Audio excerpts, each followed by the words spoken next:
Hello and welcome to the reading of Book 11 of the Iliad, with the translation being George Chapman, so the Elizabethan translation. We're on to the book where Achilles is going to take note of the battles and the skirmishes as they develop. He's already said no to the embassy which want him to join in the battles, so we're going to see those battles get thicker to the extent that Nestor will call on Patroclus and insert into his mind the idea of donning Achilles' armor to boost the morale of the men. And so without further ado, here is the argument. Atrides and his other peers of name lead forth their men, whom Eris oath inflame. Hector by Iris' charge takes deedless breath, while Agamemnon plies the work of death. Who with the first bears his imperial head, himself Ulysses and King Diomed.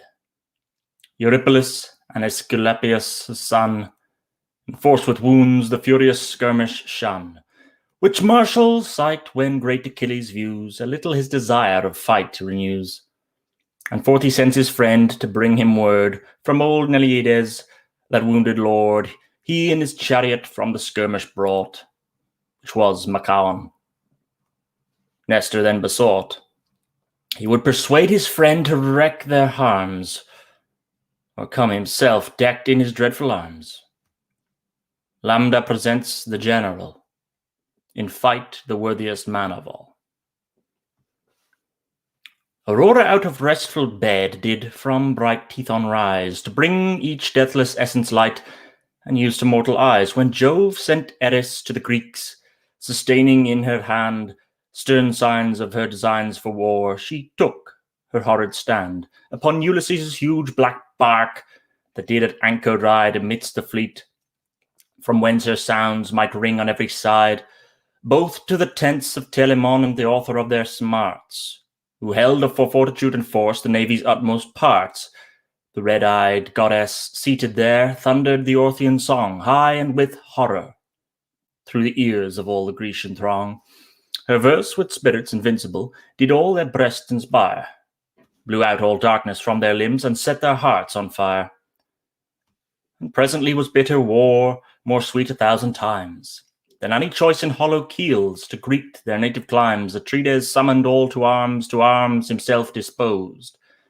First on his legs he put bright greaves, and with silver buttons closed. Then with rich cuirass armed his breast, which Cinyras bestowed, to gratify his royal guest, for even to Cyprus flowed. The unbound flame to those designed the Greeks proposed for Troy, and therefore gave he him those arms, and wished his purpose joy. 10 rows of azure mixed with black, 12 golden like the sun, twice 10 of tin, in beaten paths did through this armour run. 3 serpents to the gorget crept, that like 3 rainbows shined, such as by Jove are fixed in clouds when wonders are divined. About his shoulders hung his sword, whereof the hollow hilt was fashioned all with shining bars, exceeding richly gilt. The scabbard was of silver plate, with golden hangers graced. Then he took up his weighty shield, that round about him cast defensive shadows. 10 bright zones of gold affecting brass were driven about it, and of tin, as full of gloss as glass, swelled 20 bottles out of it. In centre of them all, one of black metal had engraven full of extreme appall. An ugly Gorgon compassed with terror and with fear, that it a silvered baldric hung, with which he used to bear wound on his arm, his ample shield, and in it there was woven an azure dragon curled in folds, from whose on neck was cloven 3 heads contorted in an orb, and placed he on his head his 4-plumed casque, and in his hands 2 darts he managed, armed with bright steel that blazed to heaven. Then Juno and the maid that conquers empires trumpet served to summon out their aid, in honour of the general, and on a sable cloud, to bring them furious to the field, sat thundering out aloud. Then all enjoined their charioteers to rank the chariot horse. Close to the dike forth marched the foot, whose front they did reinforce. With some horse troops, the battle then was all of charioteers, lined with light horse, But Jupiter disturbed his form with fears from air's upper region bid bloody vapours rain. For sad ostent much noble life should here the times be slain. The Trojan host at Ilyssus' tomb was in battalia led by Hector and Polydamas and old Anchises' seed, who godlike was esteemed in Troy by grave Antenor's race, divine Agenor, Polybus, unmarried Acamas. Proportioned like the states of heaven in front of all the field, Troy's great Priamides did bear his always equal shield. Still plying the ordering of his power, and as amidst the sky, sometimes see an ominous star blaze clear and dreadfully, then run his golden head in clouds, and straight appear again. So Hector otherwhiles did grace the vaunt guard and shining plain. Then in the rear guard hid himself, and laboured everywhere to order and encourage all. His armour was so clear, and he applied each place so fast, that like a lightning thrown out of the shield of Jupiter, in every eye he shone. And as upon a rich man's crop of barley or of wheat, posed to swiftness at their work, a sort of reaper's sweat, bear down the furrows speedily, and thick their handsfuls fall. So at the joining of the host ran slaughter through them all, none stooped to any fainting thought of foul and glorious flight. But equal bore they up their heads, and fared like wolves in fight. Stern Eris, which such weeping sights rejoiced to feed their eyes, who only showed herself in field of all the deities. The other in Olympus' top sat silent and repined, that Jove to do the Trojans grace should bear so fixed a mind. He cared not, but enthroned apart triumphant sat in sway of his free power, and from his seat took pleasure to display the city so adorned with towers, sea with vessels filled, and splendor of refulgent arms, the killer and the killed. As long as bright Aurora ruled, and sacred day increased, so long their darts made mutual wounds, and neither had the best. But when in hill-environed vales the timber feller takes a sharp-set stomach to his meat, and dinner ready makes, his sinews fainting, and his spirits become surcharged and dull, time of accustomed ease arrived, his hands with labour full. Then by the valours of the Greeks break through the Trojan ranks and cheered. Then their general squadrons through the host then first of all appeared, the person of the king himself, and then the Trojans lost by honour of his royal charge a leader in the host, who being slain his charioteer Ilias did alight, and stood in skirmish with the king. The king did deadly smite his forehead with his eager lance, and through his helmet ran, enforcing passage to his brain quite through the hardened pan. His brain mixed with his clotted blood, his body strode the ground, and there he left them. Presently other objects found. Isus and Antiphus, two sons King Priam did beget, one lawful, the other wantonly. Both in one chariot met their royal foe, their baser born. Isus was charioteer, and famous Antiphus did fight, both wicking with Peleus' hair. While and Ida, keeping flocks, did deprehend and bind with pliant osiers, and for price them to their sire resigned. Atrides, with his well-aimed lance, smote Isus on the breast, above the nipple, and his sword a mortal wound impressed. Beneath the ear of Antiphus down from their horse they fell. The king had seen the youths before, and now did know them well, remembering them the prisoners of swift Achilles, who brought them to the sable fleet from Ida's footy leas. And as a lion having found the furrow of a hind, where she hath carved two little twins at will and ease doth grind, their joints snatched in his solid jaws, crush it into mist, their tender lives, their dam, their near. Not able to resist, but shock with vehement fear, herself flies through the oaken chase, from that fell savage drowned in sweat, and seeks some covert place. So when with most unmatched strength the Grecian general bent gainst these two princes, none durst aid their native king's descent, but fled themselves before the Greeks. And where these two were slain, Pisander and Hippolochus, not able to restrain their headstrong horse, their silken reins, being from their hands let fall, were brought by their unruly guides before the general. Antimachus begat them both, Antimachus that took rich gifts and gold and Helen's love, and would by no means brook just restitution should be made of Menelaus' wealth, bereft him with his ravished queen by Alexander's stealth. Atrides, lion-like, did charge his sons, who on their knees fell from the chariot, and besought regard to their degrees, who by Antimachus' sons their father would afford a worthy ransom for their lives, who in his house did hoard much hidden treasure, brass and gold and steel, wrought wondrous choice.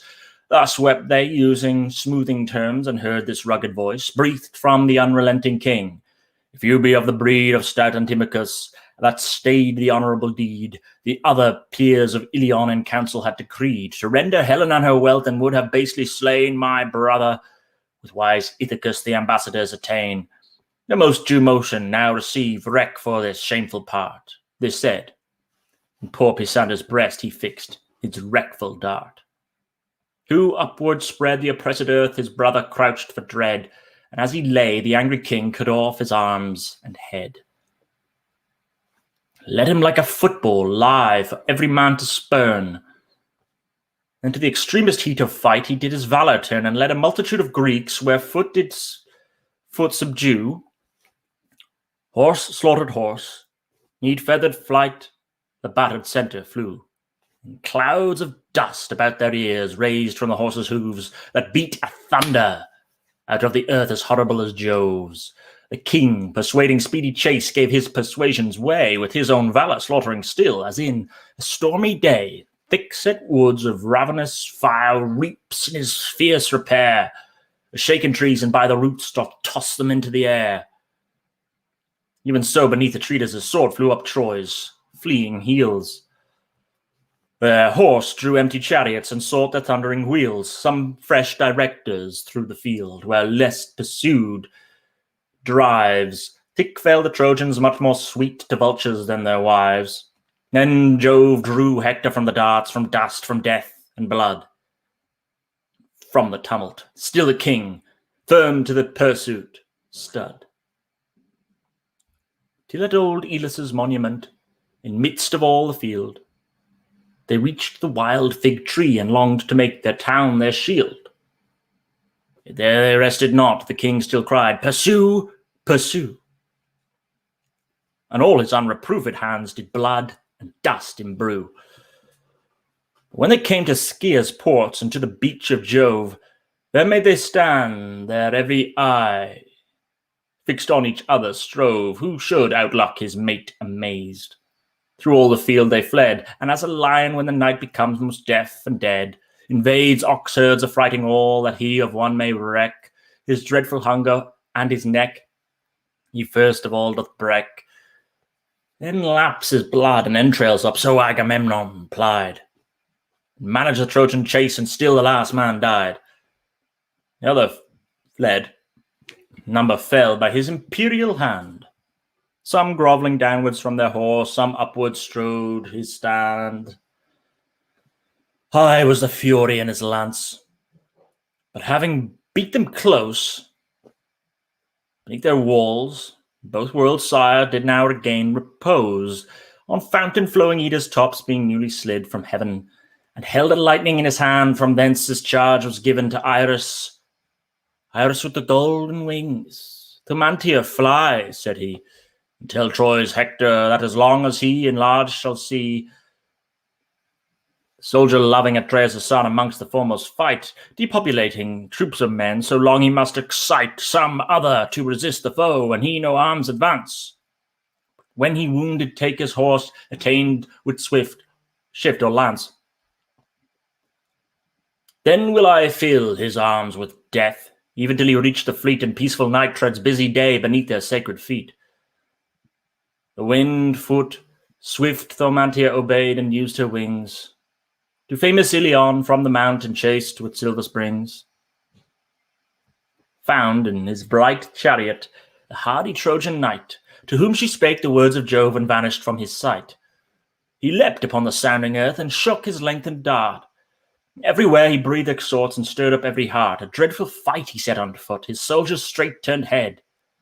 The Greeks stood firm in both the hosts, the field was perfect dead. But Agamemnon, foremost still, did all his side exceed, and would not be the first in name, unless the first in deed. Now sing, fair presidents of verse, that in the heavens embower, who first encountered with the king of all these adverse power, Pheidippas, Antenor's son, ample and bigly set, brought up in the pasture-springing Thrace, that doth soft sheep beget. Grave Caseus' noble house, that was his mother's sire, fair Theano, and when his breast was heightened with the fire of gracesome youth, his grandsire gave his daughter to his love, who straight his bridal chamber left, fain with affection strove. Made him furnish 12 fair ships, to lend fair Troy his hand. His ships he in Percope left, and came to Troy by land. Now he tried the fame of Greece, encountering with the king.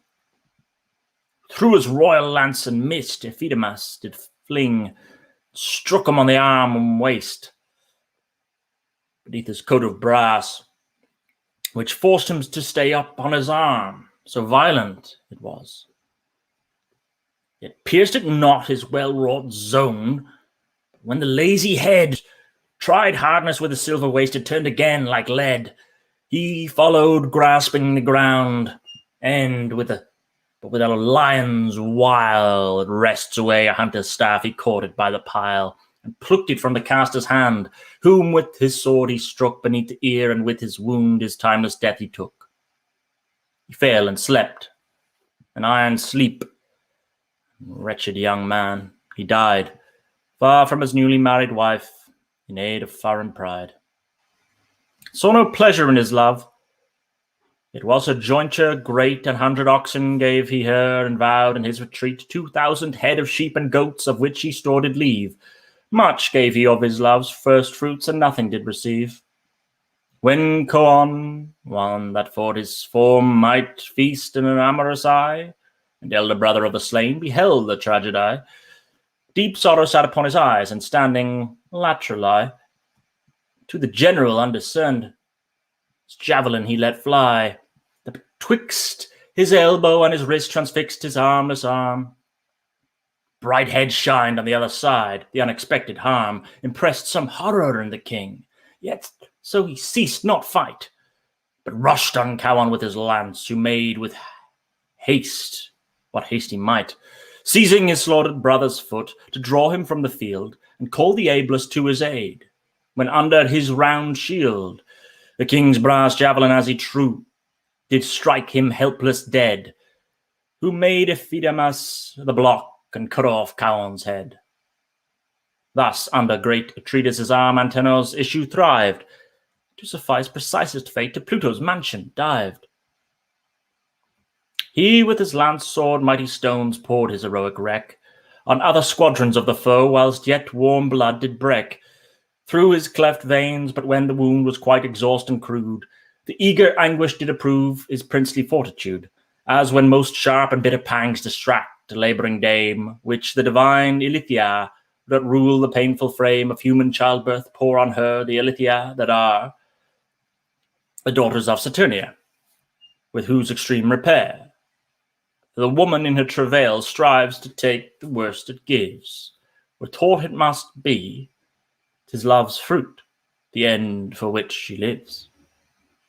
The mean to make herself new born, what comforts will redound? So Agamemnon did sustain the torment of his wound. Then took he chariot, and to the fleet bade haste his charioteer, but first poured out his highest voice to purchase every ear.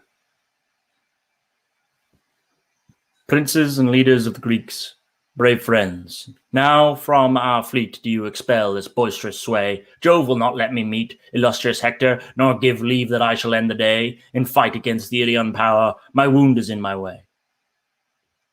This said, his ready charioteer did scourge his spriteful horse, but freely to the sable fleet performed the fiery course, to bear their wounded sovereign apart their martial thrust, sprinkling their powerful breasts with foam and snowing on the dust. When Hector heard of his retreat, thus he for fame contends: Trojans, Dardanians, Lycians, all my close fighting friends, think what it is to be renowned, soldiers, all of name. Our strongest enemy is gone, Jove vows to do us fame. Then in the Grecian faces, drive your one-hoofed violent steeds, far above their best be best, and glorify your deeds. Thus as a dog-given hunter sets upon the brace of boars, his white-toothed hounds puffs, shouts, breathe terms, and on his impress pause, all the while to make them pinch. So Hector urged his host to charge the Greeks, and he himself, most bold and active most, he brake into the heat of fight, as when a tempest raves, stoops from the clouds, and all heaps down doth cuff the purple waves. Who then was first and last he killed, when Jove did grace his deed? Asius, and Autonus, Opus, and Cletus' seed. Prince Dolops and the honour of the sire sweet Euryalus, Opheltes, Egalas, next, then strong Hipponous, Horus, Asimnus, all of name, the common soldiers fell. As when the hollow flood of air in Zephyr's cheeks doth swell and sparth all the gathered clouds, white Notus' power to draw, raps, waves and waves, hurls up the froth beat with the vehement flaw. So were the common soldiers racked in troops by Hector's hand. Then ruined had enforced such works as no Greeks could withstand. Then in their fleet they had been housed, had not laid his son. Stirred up, spirit of Diomed with this impression, Tydides, what do we sustain, forgetting what we are? Stand by me, dearest, in my love, 'twere terrible, horrible impair. For our two valours do endure a customary flight, to leave our navy still engaged, but by fits to fight. He answered, I am bent to stay, and anything sustain, but our delight to prove us men, prove but short and vain. For Jove makes Trojans instruments, and virtually then wields arms himself. Our cross affairs are not twixt men and men. This said, Thymbraeus with his lance, he tumbled from his horse. Near his left nipple wounding him, Ulysses did enforce fair Molion, minion to this king that Diomed subdued. Both sent they thence till they returned, whom now the king pursued and furrowed through the thickened troops, as when two chased boars turn heads against kennels of bold hounds and race way through their gores. So turned from flight, the forward kings showed Trojans backward death, nor fled the Greeks, but by their wills to great Hector breath. Then took they horse and chariot from two bold city foes, Meropes, Percosius' mighty sons, their father should disclose beyond all men, hid auguries, and would not give consent to their aggression. To these wars, yet wilfully they went for fates, that order sable death enforced their tragedies. Tydides slew them with his lance and made their arms his prize. Hippicus and Hipparus, Ulysses, reft of light. But Jove, that out of Ida looked and equalized the fight, a Grecian for a Trojan, then paid tribute to the fates. Yet royal Diomed slew one, even in those even debates, that was of name more than the rest, Paeon's renowned son, the prince Agastrophus. His lance into his deep did run. His squire detained his horse apart, that hindered him to fly, which he repented at his heart, yet did his feet apply his scape. With all the speed they had alongst the foremost bands, and there his loved life dissolved, this Hector understands, and rushed with clamour on the king.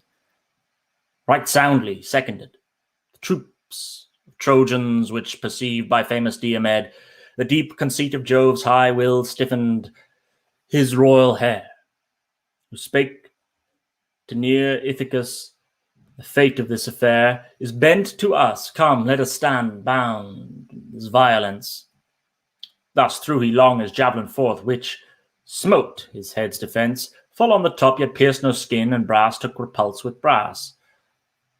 His helm with 3 folds made sharp the gift of Phoebus was. The blow made Hector take the troop, sunk him upon his hand, and struck him bar-lined.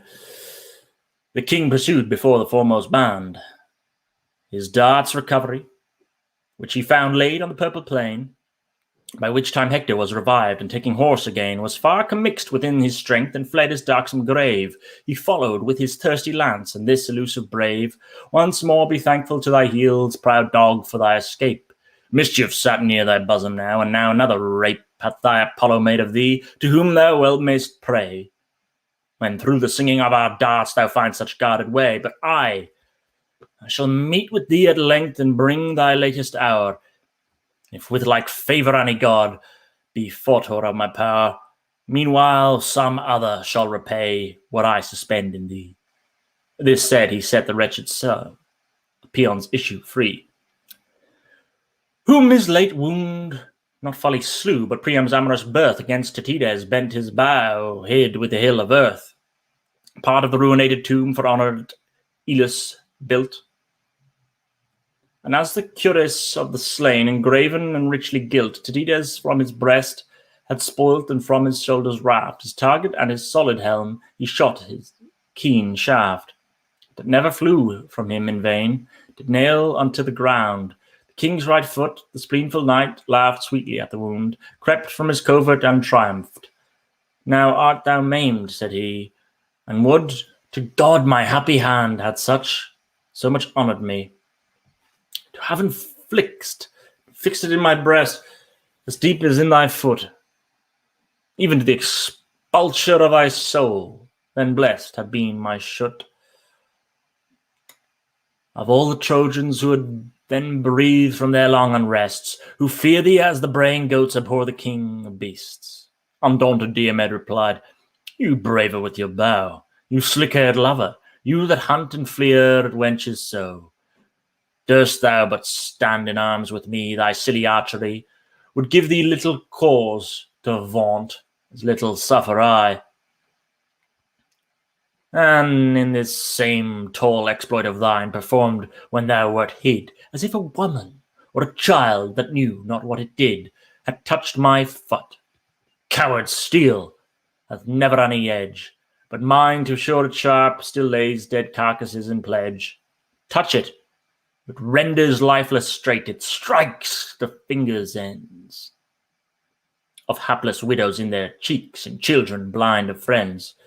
Subject of it makes earth red, and air with sides and flames, and leaves limbs more embraced with birds than with enamoured dames. Lance-famed Ulysses now came in, and stepped before the king, kneeled opposite, and drew the shaft. The eager pain did sting through all his body. Straight he took his royal chariot there, and with discretion, direction to the feet, did charge his charioteer. Now was Ulysses desolate, fear made no friend remain. He thus spake to his mighty mind, What doth my state sustain, if I should fly this odds and fear, that thus comes clustering on? 'Twere high dishonour, yet 'twere worse to be surprised alone. 'Tis Jove that drives the rest to fight, but that's a faint excuse. Why do I tempt my mind so much? Pale cowards fight refuse. He that affects renown in war must like a rock be fixed. Wound or be wounded. Valor's truth puts no respect betwixt. In this contention with himself, and flew the shady bands of targeteers who sieged him round with mischief-followed hands, as when a crew of gallants watch the wild muse of a boar, their dogs put in. After full cry he rusheth on before, wets with his lather-making jaws his crooked tusks for blood, and holding firm his usual haunts, breaks through the deepened wood, they charging, though his hot approach be never so abhorred, so to assail. The Jove-loved Greek the Ilians did accord, and he made through them. First he hurt upon his shoulder blade Deops, a blameless man-at-arms, then sent to endless shade Thoon and Eunomus, and struck the strong Chrysedemus.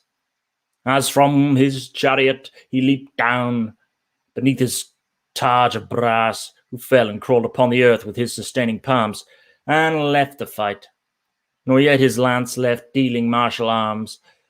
But Socus's brother and both sides young Charops did impress. Then princely Socus to his aid made brotherly access, and coming near spake in his charge, O great Laertes' son, insatiate in sly stratagems and labours never done, this hour or thou shalt boast to kill the two Hippacides.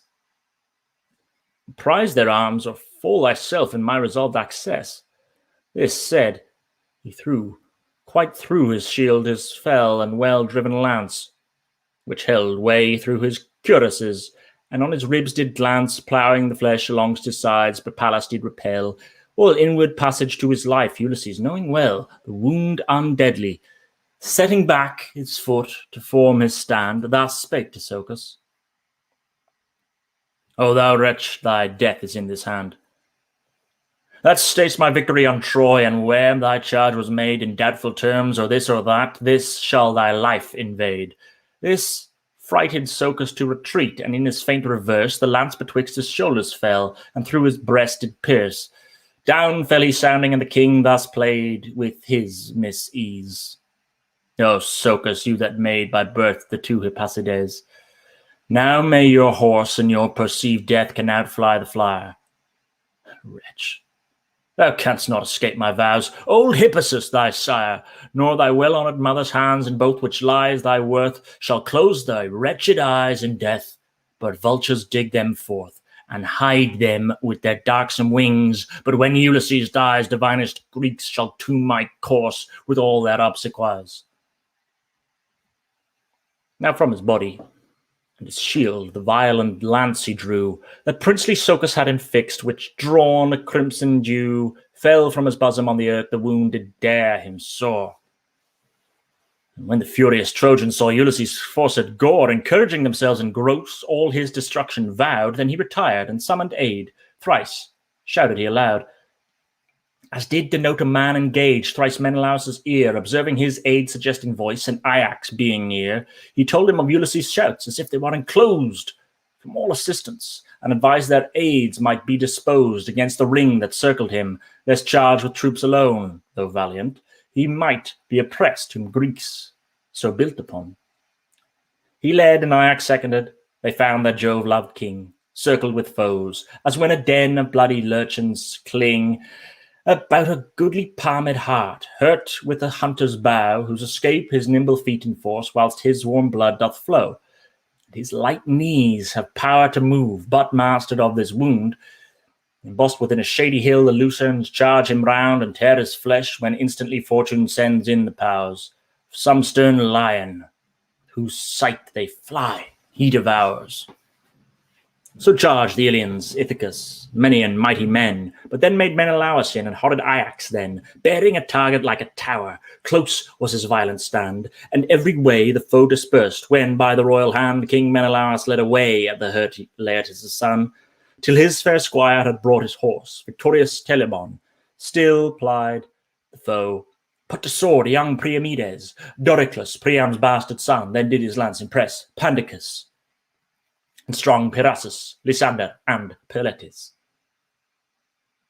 As when a torrent from the hills, swollen with Saturnian showers, falls on the fields, bears blasted oaks and withered rose and flowers, loose weeds and all dispersed filth, into the ocean's force, so matchless Ajax beat the field, and slaughtered men and horse.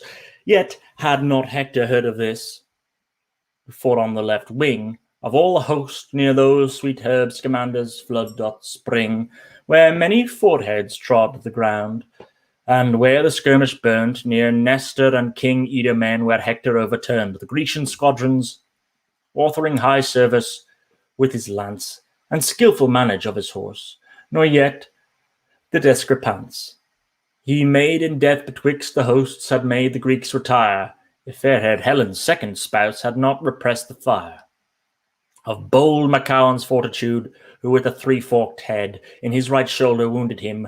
Then had the Grecians dread, lest in his strength declined the foe should slaughter their hurt friend.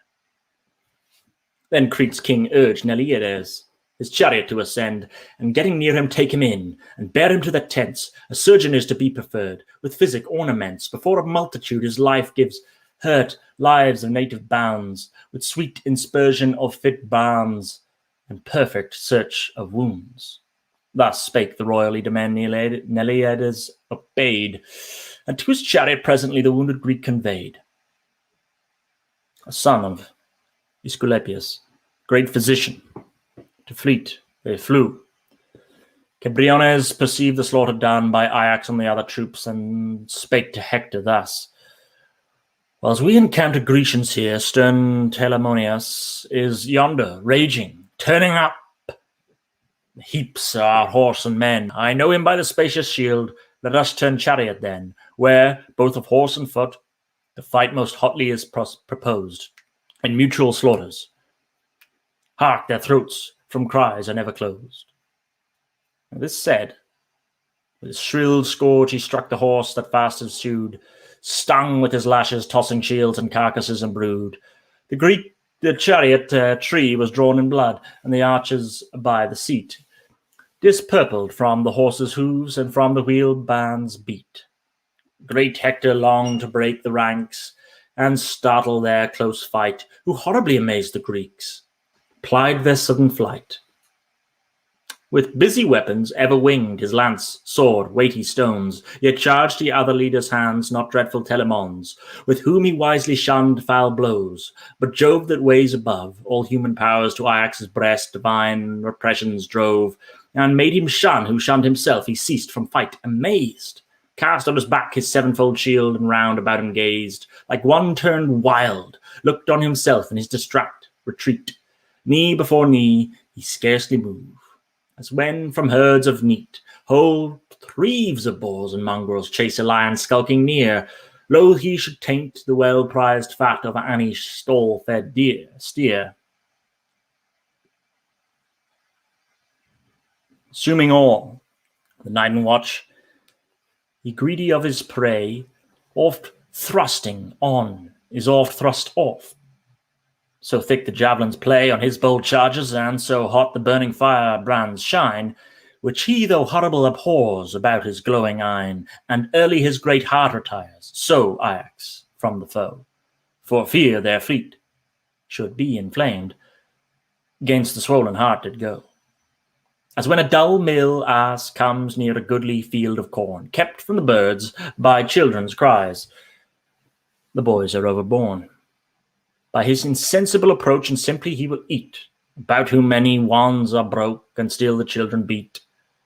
Still the self-providing ass doth with their weakness bear, not stirring till his paunch be full, and scarcely then will steer, so huge the son of Telamon amongst the Trojans fared.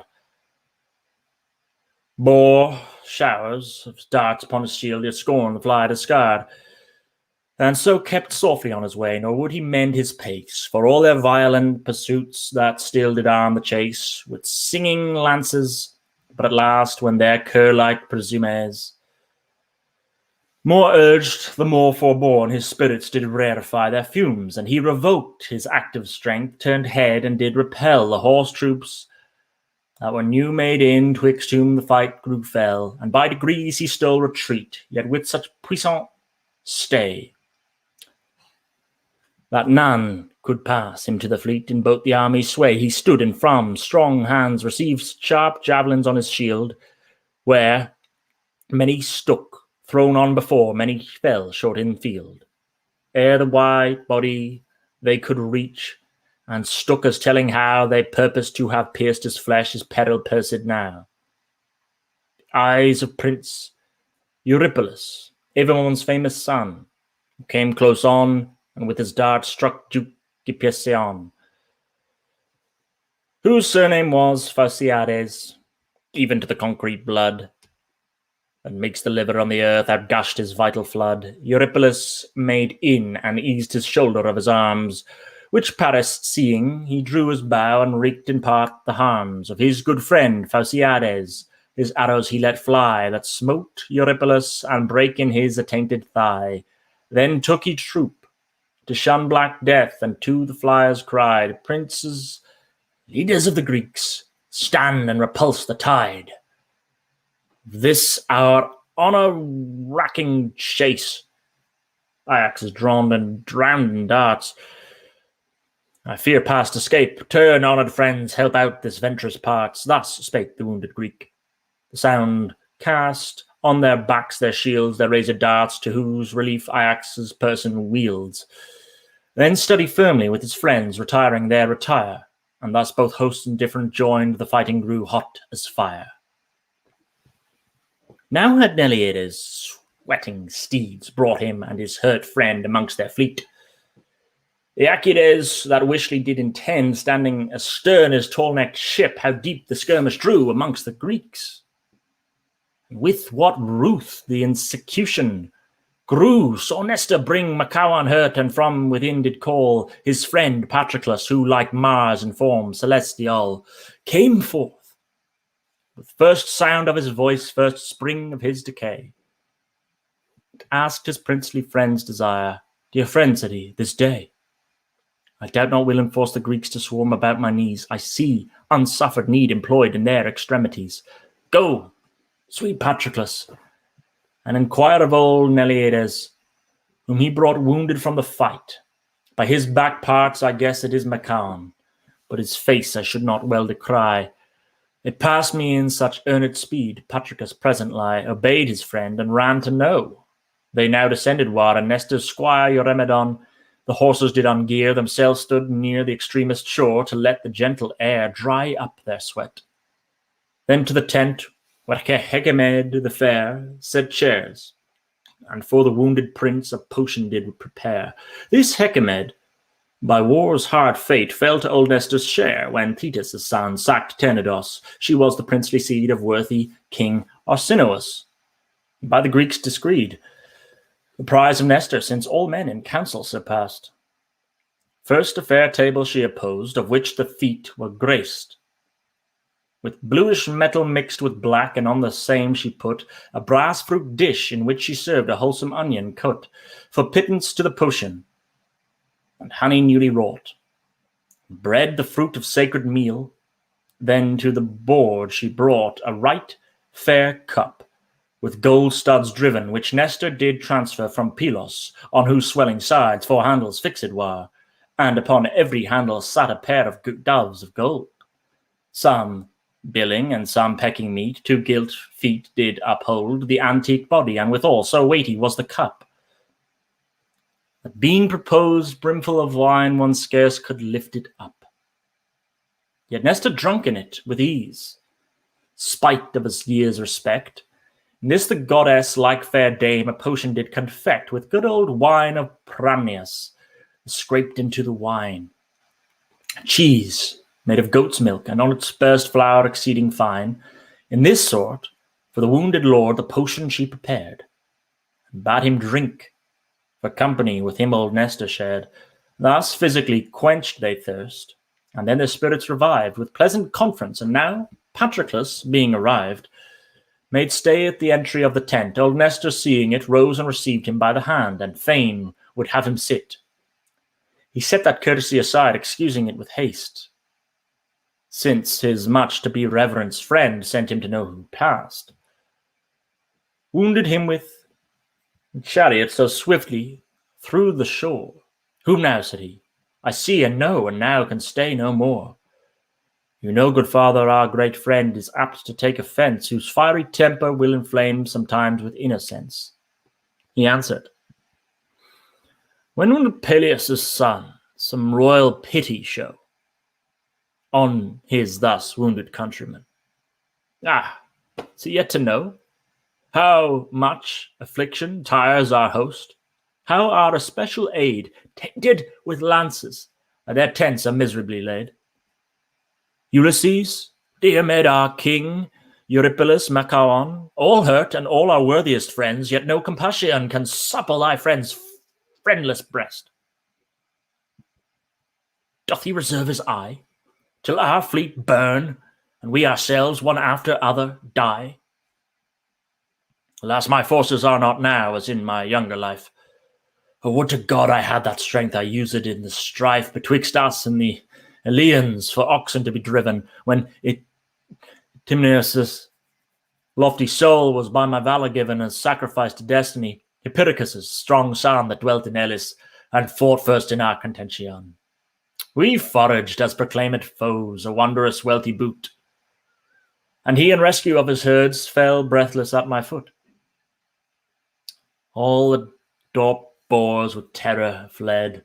Our prey was rich and great. Twice 25 flocks of sheep, as many herds of neat, as many goats, nasty swine, 150 mares, all sorrel, most with sucking foals. In these soon moneyed wares we drave into Neleus' town, fair Pylos, all by night. My father's heart was glad to see so much good fortune, quite the forward mind of his young son, yes. I used my youth in deeds, and would not smother it in moods, now drew the sun's bright steeds, light from the hills. Our heralds now sighted all that war, and damaged by the Ilians our princes did appear. Our boot was parted, many men the Epeans much did owe, that being our neighbours they did spoil, afflictions did so flow on us poor Pylians, though but few, and break great Hercules to our sad confines of late years, and wholly did suppress. Our hapless princes, twice 6 sons, renowned Neleus bred. Only myself am left of all, the rest subdued, dead. This was it that made so proud the base Epean bands, on their near neighbours being oppressed to lay injurious hands, a herd of oxen for himself, a mighty flock of sheep. My sire selected and made a choice of shepherds for their keep, and from the general spoil he culled 300 of the best. The Ilians ought him infinite, most plagued of all the rest. 4 wager winning horse he lost, and chariots intervened, being led into an appointed race. The prize that was presented was a religious 3-foot urn. Augeas was the king that did detain them and dismiss their keeper sorrowing. For his love charge was lost with foul words, then both for words and deeds.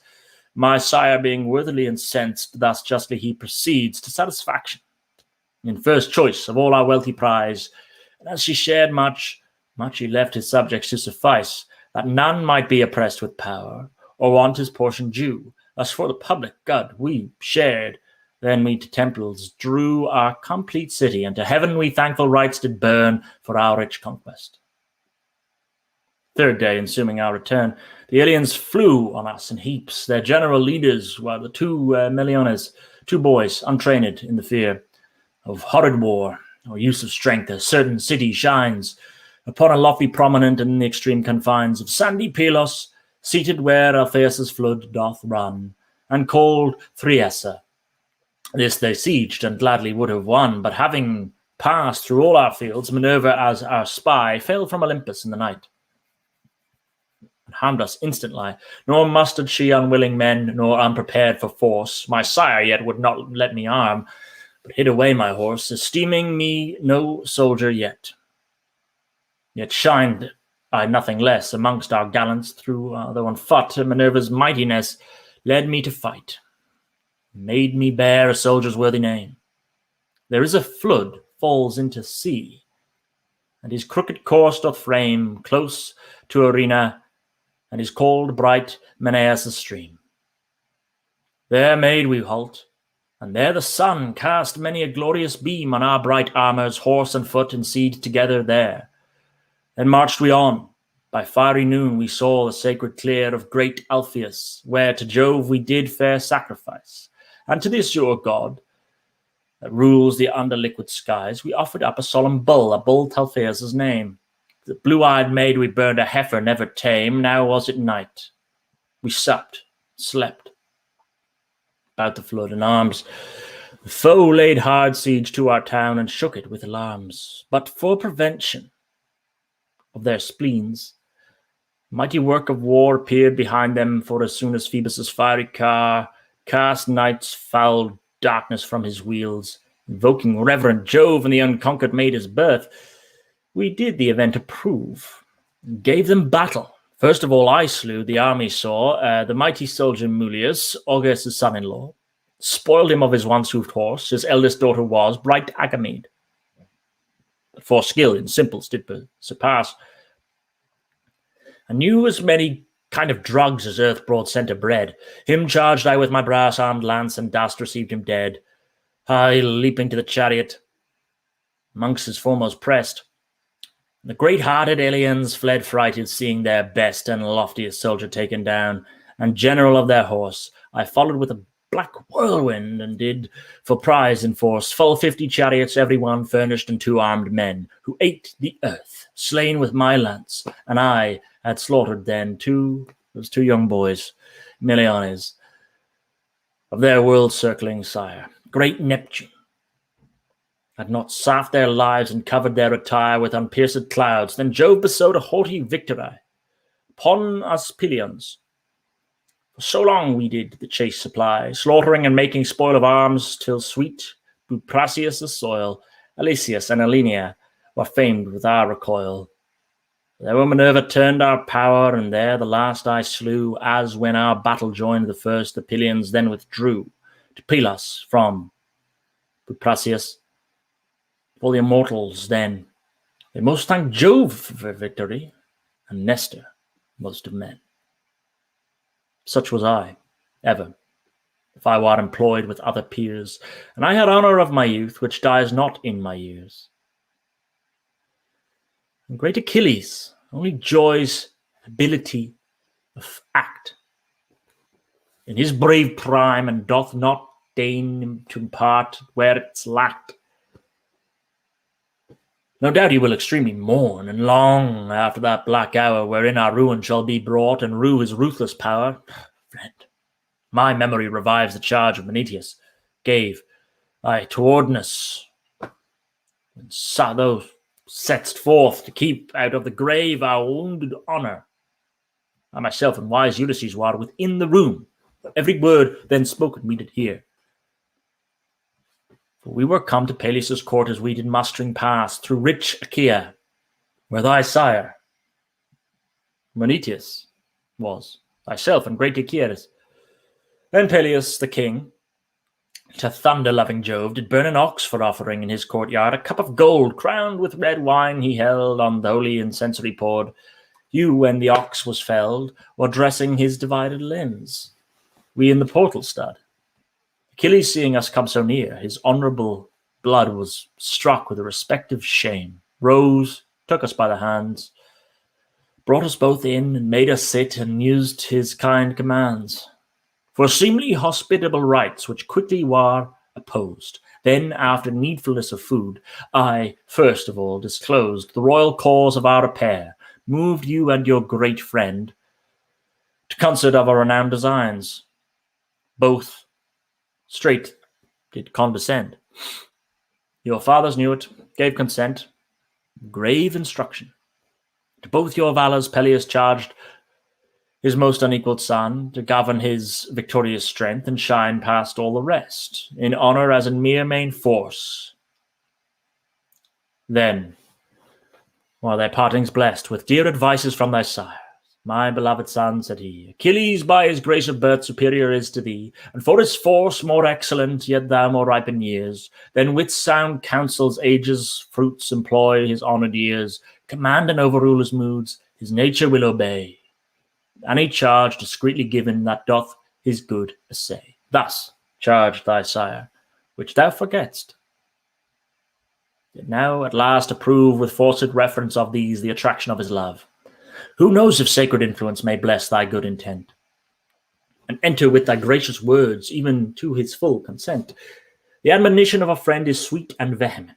If any oracle he shun, or if his mother queen hath brought him some instinct from Jove that fortifies his spleen, let him resign command to thee of all the Myrmidons, and yield by that means some repulse to our confusions, adorning thee in his bright arms, that his resembled form may haply make thee thought himself, and calm this hostile storm, that so a little we may ease our overcharged hands, draw some breath, not expire at all.